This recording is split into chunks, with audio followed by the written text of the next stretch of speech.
Hi, Paul Howe, CSAT Way. Got a rain day. You might hear it on the roof right now. But good day to film and talk about maximizing your EDC pistol, everyday carry. So I wanted to push it to the limits and see cause and effect. I'm pretty much analytical when this, and it's either going to work or not work. So I'm going to start with, this is what I wanted it to do, 50 yards. I wanted to hit center mass, shoot good groups this size with a short pistol. Now, got a lot of things to talk about here, all the different components that went into this group. All right, I use a test gun. A test gun strictly is not my everyday carry. It matches my everyday carry, but if it's going to fail, I want it to fail on a test and on the range. Test area, 50 yards. Pistol selection, started with the Gen 4 Glock 19. I like the 26. It fits, compact, fits my hand. The 43X I like, it shoots well. I have to do a little bit different grip and do a lot more thought to make it hit. So the Gen 5 G26 is what I use. This is what I carry most. And again, this is what's important. You have to figure it out. We have so many folks that have so many guns and they really don't get good at any particular platform. Ammo. First drill, ammo's huge. I have to figure out what ammo it likes. So S&B 124, it's my training ammo. It matches the Gold Dot 124. Problem is it seems to open up at 50 yards.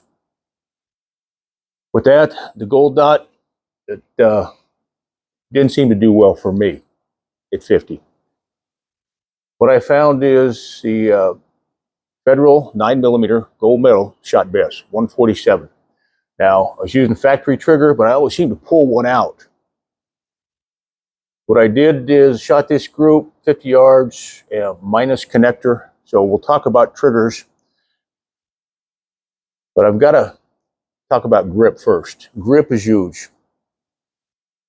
Grip is in two parts. The back strap, does it fit your hand? So I use a large back strap, all my Glocks. It's the same. And then the mag extensions. So that does have a cause and effect when you shoot. What I do is I test a normal mag, no finger grip, normal mag with either a GVN grip or a Pierce grip, Glock 19 mag normal, Glock 19 mag X grip. The little mag right here, or right here, is what shot best. That's what I went with. And so whatever gives me the best group, that's what I run with. That's what put this group at 50. Now, sights. I was starting and it was aim at the center mass, hitting the head, shooting way high. So what I did is some old school work on the sights. I took the platform and I started filing it. So kind of crude, rude, but it works. What happens is file your rear sight. So what it's going to do is cause you to pull your front sight down. And that's what I did. I just file a little bit, shoot, file a little bit, shoot until it matches where I want to hit. Use the Sharpie there for a hasty bluing, and then I go back and clean it and blue it. This is what it'll give me at 50 yards. So now it's a point and click weapon out to 50. Trigger. All right. Some folks thought I was trolling with the, what is this, the Glock Performance trigger. No, I wouldn't. I don't badmouth a piece of gear until it actually fails in front of me or fails for me. So it choked and the gun choked. And that's why the platform here has X's on it right now. I don't trust it yet. And what happened is it was locking to the rear on a full mag. So it's either a couple issues. Something is not working. And so I pulled the trigger. I pulled the slide stop. Now it works fine now. So again, I go, that's an issue. High dollar trigger, and it's causing something to lock up where it shouldn't lock up. So I keep extra parts, change the slide stop out, went back to an OEM trigger. The gun runs fine. Now, the triggers, what a trigger does for you, a smooth trigger will cut your group in half, but it's got to be reliable first. So Glock Performance trigger, the 5-pounder, doing good, but it's not reliable. The Overwatch Precision is what I went with. And again, the minus connector shot really good. Now, had a couple problems, so I'll share with you. I was getting a mag dump during my string of fire. And what I attribute it to is my finger coming around and hitting the corner of the mag release. So I filed it down, simple as it is. And now it seems to work, no issues. Everything is working as it should. And so I'm going to run with this for a while, especially on my test gun, then I'll modify my carry guns.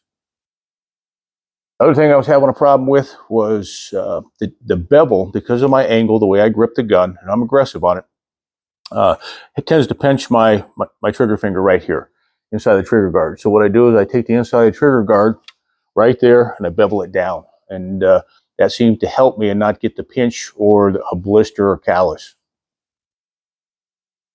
This is what I wanted to do. So can you push a small gun like a Glock 26 out to 50 and get, we'll say, softball size grooves? Yes, you can. So best ammo for this gun, for this particular drill, would be the 147 gold medal. I'd have to look at the different duty loads out there to see what matched that ballistic. The best trigger, the Glock OEM with the Overwatch Precision Minus, and then the little modifications for the mag release and the bevel inside of the trigger guard, that's up to you. So I know a lot of people do their own work on Glocks. This is what I do. Don't recommend it, but it works for me. So I hope this helps you on how you can check and be analytical in looking at all the different components and parts. Reliability has to be there. If reliability is not there, then it's everything else is useless. So I got reliability, I've got accuracy, and I am happy now. The only thing is the X's on this platform will come off when I put a few hundred or 1,000 rounds through it to make sure it's reliable. Because when it chokes like that, I have a tendency not to trust the platform. So change the parts out, and again, going back to the OEM parts, and we'll see what happens. But I'll keep you posted. As far as the Glock Performance Trigger, don't recommend it. That's just me, because it causes pistol to lock up. So hope this helps you. You take care, be safe, and good luck in your shooting. Hi, Paul Howe, CSAT Way. I want to thank you folks for watching all our channels. So we have the YouTube, we have free content on the CSAT Way Facebook. If you want precision shooting techniques, go to the Patreon, CSAT Patreon site. For training, we have dedicated, we have private training, we have regularly scheduled classes. So you just let us know what you're interested in and we can help you out. We look forward to seeing you folks on the range. You take care, be safe.